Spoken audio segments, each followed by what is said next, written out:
Yo, welcome back kembali lagi di channel Ato Hayato. Bagaimana kabar nakama sekalian? Semoga selalu baik-baik saja.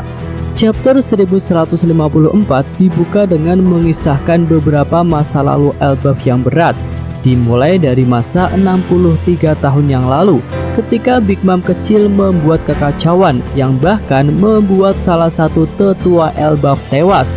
Dia adalah Jorul, si janggut air terjun. Kemudian di tahun yang sama, Elbaf diguncang beberapa bencana seperti kebakaran, angin ribut, hingga musim dingin yang panjang. Hal itu membuat para raksasa tak bisa menanam apapun dan juga tidak bisa mencari ikan di lautan. Selanjutnya, bayi Loki sudah berhasil masuk ke istana. Dia pun mendobrak pintu untuk bertemu dengan ibunya. Namun sang ratu menolak anaknya. Dia bahkan meminta anak itu untuk diseret keluar. Nah, di sini kebencian Estrida kepada Loki semakin dalam setelah muncul berbagai bencana di Elbaf. Dia pun semakin yakin jika anak itu adalah pembawa bencana. Sementara itu, rakyat yang sudah kelaparan mulai kehilangan akal sehatnya. Mereka saling bertempur untuk memperebutkan bahan makanan yang tinggal sedikit. Dan yang lebih parah adalah sebagian dari mereka percaya tentang cerita kutukan Loki. Mereka pun berpikir untuk mengorbankan Hajrudin agar kutukan Loki bisa berakhir. Ya, karena Hajrudin itu adalah kakaknya Loki. Ya, sampai di sini para raksasa mulai yakin dengan kebohongan Estrida, yang karena tidak mau menerima anaknya jadi mengarang cerita tentang kutukan Loki. Nah, ketika Hajrudin dan Ida sedang diserang, tiba-tiba Hallard muncul dan menghajar orang-orang yang akan berbuat onar. Sampai di sini, Raja Hallard sudah menjadi raja yang sangat bijak dan juga punya koneksi luas. Dia berusaha menyelesaikan permasalahan Elbaf ini dengan kepala dingin dan juga dengan jalur diplomasi. Akhirnya, Hallard bisa mendatangkan bantuan dari negeri-negeri lain yang berasal dari kalangan manusia biasa. Mereka pun menyuplai makanan ke Elbaf.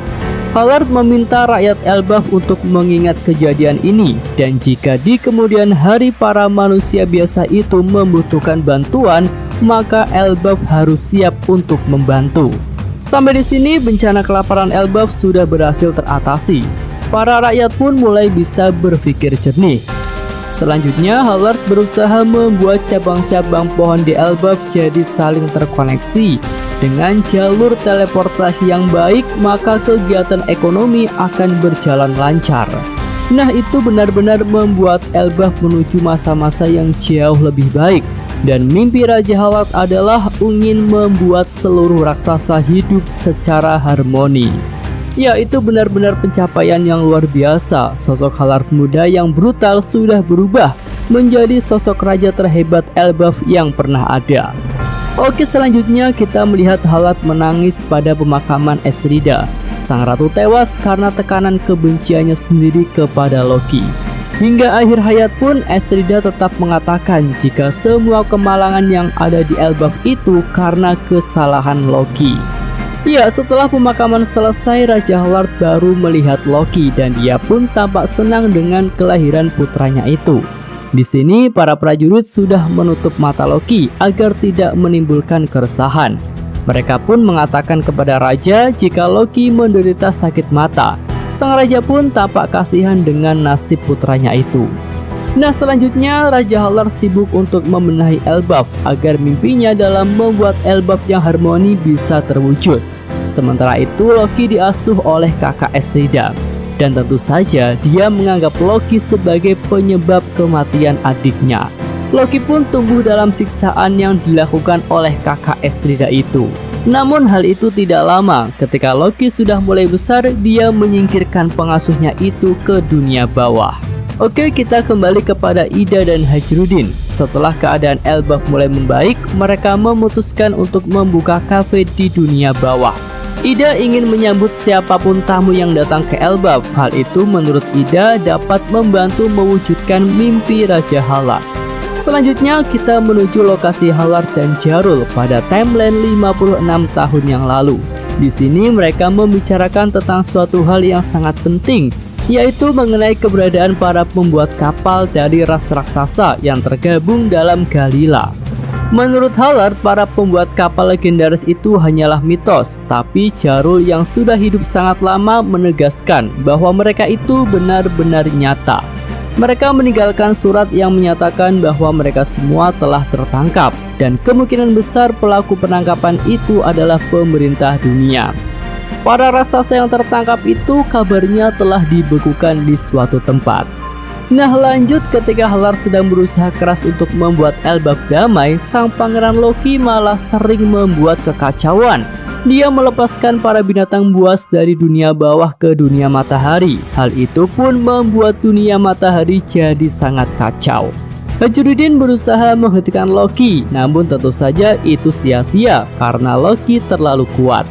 Namun di sini narator menjelaskan bahwa Loki melakukan hal itu karena ada kekosongan di hatinya. Dia merasa sendiri dan tidak ada orang yang peduli kepadanya.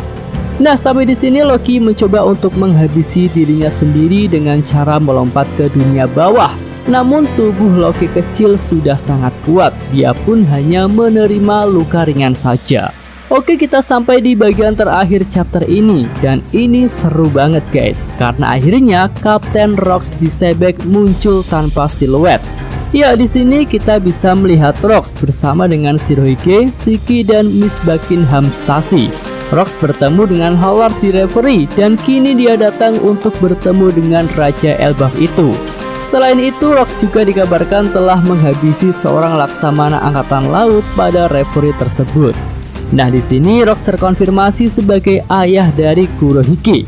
Wajahnya pun terlihat mirip dengan Kurohige. Namun jika kita perhatikan, wajah Rox menggambarkan dua karakter, yaitu Buggy dan Kurohige. Jadi mungkinkah Buggy itu juga merupakan anak dari Rox? Ya, hal itu tentu sangat menarik untuk dinantikan. Kemudian pada kemunculannya ini, Rox terlihat memotong atau membelah gunung. Ya, kemampuan untuk membelah gunung tentu bukan hal yang spesial bagi karakter sekelas Rox. Tapi yang menarik di sini, potongan yang dihasilkan itu sangat-sangat rapi. Hal ini membuat para fans menduga jika Rox adalah pengguna buah OP-OP Nomi sebelum Law. Dan jika hal itu benar, maka ada kemungkinan jika Rox masih hidup berkat operasi awet muda dari OP-OP Nomi. Mengingat hingga saat ini status Rox masih dinyatakan hilang. Belum ada konfirmasi jika Rox sudah tewas dalam pertempuran God Valley. Oke, itu aja pembahasan untuk real review chapter 1154 ini. Yosa Mimin atau Hayato. Terima kasih. Oke, cukup sekian video kali ini. Semoga nakama sekalian menyukainya. Terima kasih udah nonton ya. Jangan lupa like-nya dan subscribe channel Atowa Hayato. Yo!